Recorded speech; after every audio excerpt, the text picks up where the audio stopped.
በማዕከላዊ ኢትዮጵያ ክልል የመጀመሪያ የሆነው የህብረተሰብ ጤና ኢንስቲትዩት የላቦራቶሪ ምርመራ አገልግሎት በይፋ ወደ ስራ መግባቱን ተከትሎ ለክልሉ ህዝብ ዘርፈ ብዙ ፋይዳ ያለው አገልግሎት በመስጠት ላይ ስለመሆኑ ያነጋገርናቸው በህብረተሰብ ጤና ኢንስቲትዩት የላቦራቶሪ ዳይሬክተር የሆኑት አቶ ግርማ ወንድሙ ናቸው።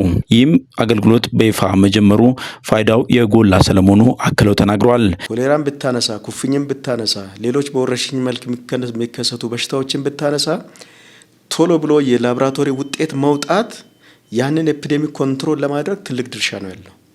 ስለዚህ ብዙ ርቀት በተጓዝ ቁጥር አንደኛው የውጤት መዘግየት ይኖራል።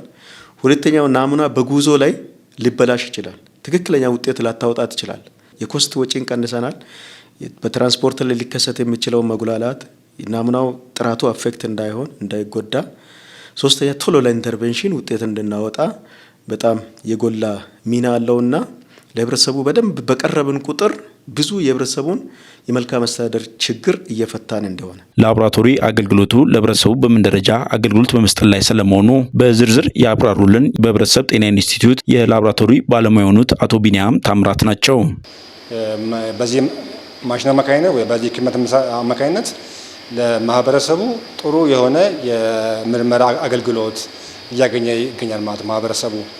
ማሽን ይሄ ማሽን በጣም ውድ ነው። እንደምታዩት በጣም በውድ ነው የሚመጣው። ሁሉም ተቋማት አይገኝም። እዚህ ክልላዊ ላቦራቶሪ ብቻ ነው ያለው። በክልሉ በህብረተሰብ ጤና ኢንስቲትዩት አማካኝነት ላቦራቶሪው ምርመራ አገልግሎት መጀመሩ ከዚህ በፊት የክልሉ ህዝብ ለተለያዩ እንግልት የሚዳርጉ ጉዳዮችን መፍታት መቻሉን የገለጹልን ደግሞ ኢንስቲትዩቱ ዋና ዳይሬክተር አቶ ማሙሽ ሁሴን ናቸው። በክልሉ የሚገኙ የላቦራቶሪ ተቋማቶችንም የማደራጀት ስራዎች በቀጣይ ትኩረት ተሰጥቶ እንደሚሰራም ተናግረዋል።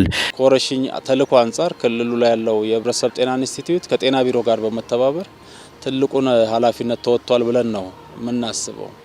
ሁለተኛውና ዋናው ላቦራቶሪ ነው። እንደምታውቀው ይሄ ክልል ላቦራቶሪ ያልነበረው ክልል ነው። ስለዚህ ከቀድሞ ክልል ወደዚህ እንደ አዲስ ስንደራጅ አንዱ ትልቁ ማይልስቶን ብለን የወሰድነው በክልሉ ላይ የላቦራቶሪ የህብረተሰብ ጤና ላቦራቶሪ ማደራጀታችን ነው። ያ ብቻ አይደለም፣ የሆሳና ቅርንጫፍ ላቦራቶሪንም የማጠናከር ስራ ሰርተናል። ግን ወራቤ ላይ ደግሞ ክልሉን ሊያግዝ የሚችል የህብረተሰብ ጤና ኢንስቲትዩት ላቦራቶሪ አደራጅተን አስመርቀን ስራ ያስጀመርንበት ሁኔታ የቅርብ ጊዜ ስራችን ነው። እንግዲህ ይህንን ላቦራቶሪ ለማደራጀት የክልሉ መንግስት፣ የፌዴራል ጤና ጥበቃ ሚኒስቴር፣ የህብረተሰብ ጤና ኢንስቲትዩት፣ የክልሉ ጤና ቢሮ በጋራ በመቀናጀት የሰራነው ስራ ነው ማለት ነው። የላቦራቶሪ አገልግሎቶቹ በዘመናዊ መልኩ የማደራጀት ስራዎች ተጠናክሮ ይቀጥላሉ ብለዋል አቶ ማሙሽ በንግግራቸው። የቫይራል ቴስቶች በተለይ ሚዝል፣ ኩፍኝ እዚያ ነበር የምንሰራው። ያንንም በሚቀጥሉት 3 እና 4 ቀናቶች ማሽኖቹን አግብተናል። እሱ ተዘጋጅቶ አልቆ በተመሳሳይ ስራ እንጀምራለን ማለት ነው። ስለዚህ ላቦራቶሪ በተቋምም በክልልም ደረጃ ያሉ በተለይ ሆስፒታል ላይ ያሉ ላቦራቶሪዎችንም የማደራጀት የመደገፍ በግብዓት የማሟላት ስራ ትልቅ ውጤት የመጣበት ነው ተብሎ ይወሰዳል። በክልሉ ላቦራቶሪ በይፋ መጀመሩ በሽታን ቀድሞ ለመከላከል አጋዥ ስለመሆኑ የገለጹልን ደግሞ የኢንስቲትዩቱ ጤናና ጤና ነክ ድንገተኛ አገልግሎት ዳይሬክተር የሆኑት አቶ ወልደሰንበት ሸዋለም ናቸው።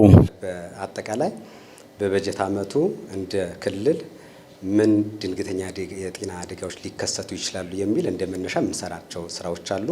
ስለዚህ እነዚህ ክስተቶችን በመነሻ ማድረግ አጠቃላይ የሀገራችን ብሎም የክልላችን የጤና ስርዓት መነሻ ባደረገ እንደዚሁ ደግሞ ከዚህ በፊት የተከሰቱ ክስተቶችንና አጠቃላይ ደግሞ አጠቃላይ ያለው በተለይ የጤና ስርዓቱን ተደራሽነት እና ጥራትን መነሻ ያደረገ የሪስክ አሰስመንት ወይም ደግሞ እነዚህ የድንገተኛ ጤና አደጋዎች ሊከሰቱ የሚችሉ ሁኔታዎችን አሰስ የማድረግ ዳሰሳ የማድረግ ስራ እንሰራለን ማለት ነው። ስለዚህ ይሄ ዓለም አቀፍ ቱል ነው።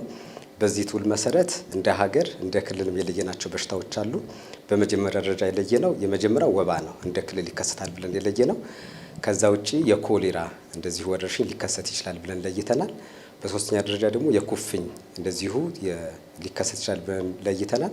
ከዛ ውጪ የተወሳሰበ ምግብ እጥረት ይከሰታል ብለን ለይተናል። እነዚህ ምግብ እጥረት አንጻር ከኮሌራ አንጻር እንደዚህ የለየናቸው በሽታዎችን መነሻ ባደረገ ቅድመ ዝግጅት አድርገናል ማለት ነው። ስለዚህ ከዚህ አንጻር ከክልል ጀምሮ በየአስተዳደር እርከኑ እነዚህ ስራዎችን እየሰራን ያለንበት ሂደት አለ ማለት ነው።